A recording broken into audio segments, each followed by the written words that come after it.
पंडित अलोपीदीन ने बंसीधर से कहा, दारोगा जी, ये खुशामद करने के लिए मुझे इतना कष्ट उठाने की ज़रूरत न थी। उस रात को आपने अपने अधिकार बल से मुझे अपनी हिरासत में लिया था, किंतु आज मैं स्वेच्छा से आपकी हिरासत में आया हूँ। मैंने हजारों रईस और अमीर देखे, हजारों उच्च पदाधिकारियों से काम पड़ा, किंतु मुझे परास्त किया तो आपने। मैंने सबको अपना और अपने धन का गुलाम बनाकर छोड़ दिया। मुझे आज्ञा दीजिए कि आपसे कुछ विनय करूं। जब पंडित अलोपीदीन ने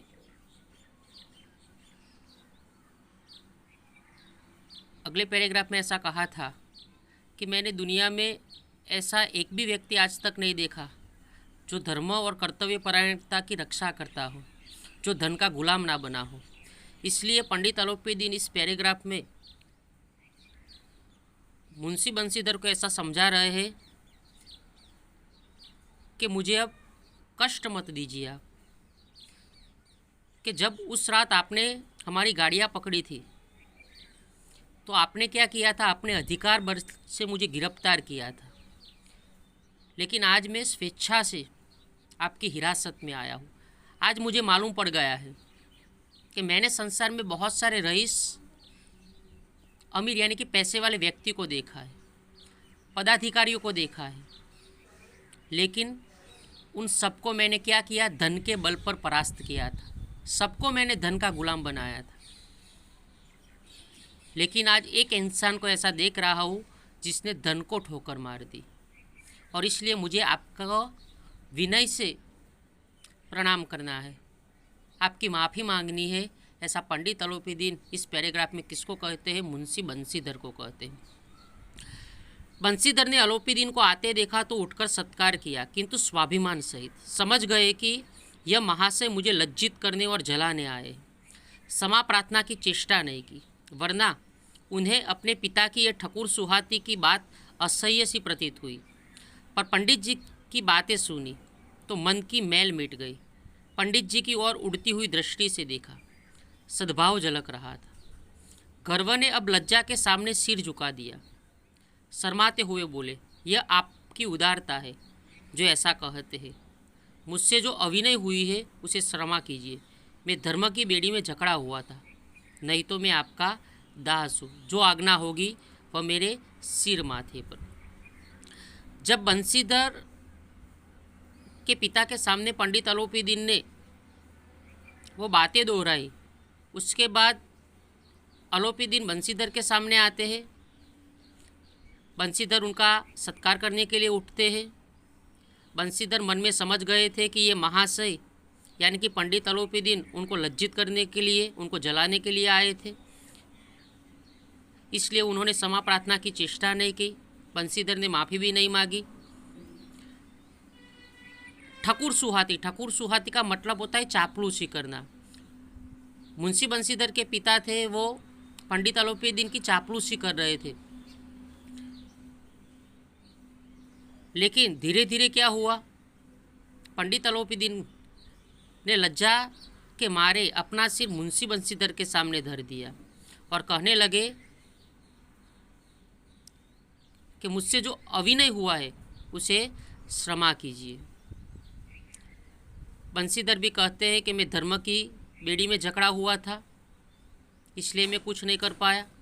अलोपीदीन ने विनीत भाव से कहा, नदी के तट पर आपने मेरी प्रार्थना नहीं स्वीकार की थी, किंतु आज स्वीकार करनी पड़ेगी। पंडित अलोपीदीन भी क्या करते, क्षमा मांगते और कहते हैं कि नदी के तट पर मैंने आपको नमक की गाड़ियाँ जब आपने पकड़ी थी, पैसे देने के, धन का गुलाम बनाने का प्रयत्न किया था, वो आपने स्वीकार नहीं किया था मेरी प्रार्थना को, लेकिन आज मुझे निराश मत करना। बंसीधर बोले, मैं किस योग्य हूँ, किंतु जो कुछ सेवा मुझसे हो सकती है उसमें त्रुटि न होगी। बंसीधर ने भी कहा कि मुझसे जो भी हो सकेगा मैं करूँगा, उसमें त्रुटि यानी कि खामी होगी नहीं। अलोपीदीन ने एक स्टाम्प लगा हुआ एक पत्र निकाला और उसे बंसीधर के सामने रखकर बोले, इस पद को स्वीकार कीजिए और अपने हस्ताक्षर कर दीजिए। मैं ब्राह्मण हूँ, जब तक ये सवाल पूरा ना कीजिएगा द्वार से न हटूँगा। बाद में क्या किया, पंडित अलोपीदीन ने एक स्टैम्प पेपर निकाला और बंसीधर के सामने रख दिया और उस पर हस्ताक्षर करने के लिए कहा।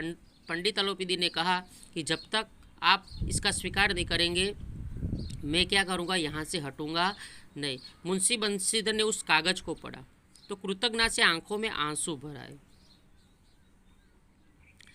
अलोपीदी ने उन्हें अपनी सारी जायदाद का स्थायी मैनेजर नियुक्त किया था।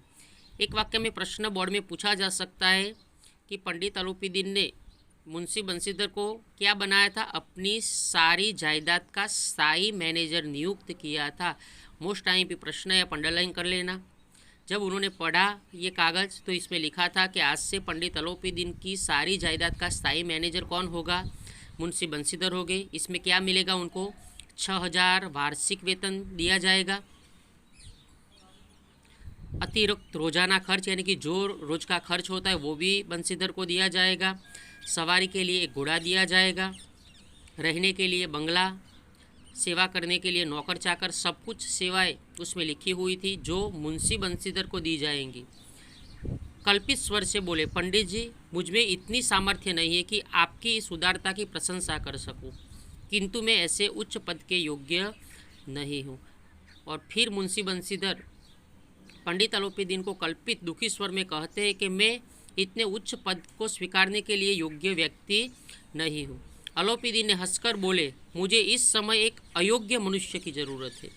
और क्या किया पंडित अलोपीदी ने, पंडित अलोपीदी भी बोलने लगे हंसकर, तो मुझे आप जैसा अयोग्य व्यक्ति ही इस पद पर चाहिए। बंसीधर ने गंभीर भाव से कहा, यो मैं आपका दास हूँ। आप जैसे कीर्तिवान सज्जन पुरुष की सेवा करना मेरे लिए सौभाग्य की बात है, किंतु मुझमें न विद्या है, न बुद्धि है, न अनुभव जो इन त्रुटियों की पूर्ति कर देता है। ऐसे महान कार्य के लिए एक बड़े मर्मज्ञ अनुभवी मनुष्य की ज़रूरत है। मुंशी बंसीधर ने क्या कहा पंडित अलोपीदी को हाथ जोड़कर कि मैं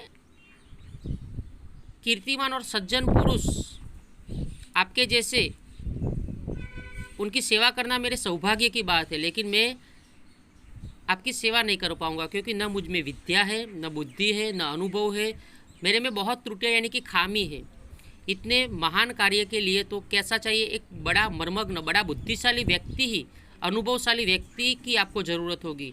मैं ये पद को स्वीकार सकूँगा नहीं। अलोपीदी ने कलमदान से कलम निकाली और बंसीधर के हाथ में देकर बोले, न मुझे विद्वता की चाह है, न अनुभव की, न मर्मज्ञता की, न कार्य कुशलता की।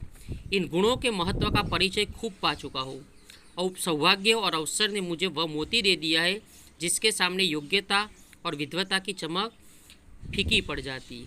ये कलम लीजिए, अधिक सोच विचार मत कीजिए, दस्तखत कर दीजिए। परमात्मा में यही प्रार्थना करता हूँ कि आपको सदैव वही नदी के किनारे वाला बेमुरोवत, उद्दंड, कठोर परंतु धर्मनिष्ठ दारोगा बनाए रखे। पंडित अलोपीदी ने भी क्या कहा कि ना मुझे मर्मज्ञ बड़े विद्वान व्यक्ति चाहिए, न कार्यकुशल व्यक्ति चाहिए, न विद्या वाला व्यक्ति चाहिए, क्योंकि ये सब मैं कहाँ देख चुका हूँ, ये सब गुण आप में है। वो मैं नदी किनारे आप में कौन से गुण है वो देख चुका हूँ।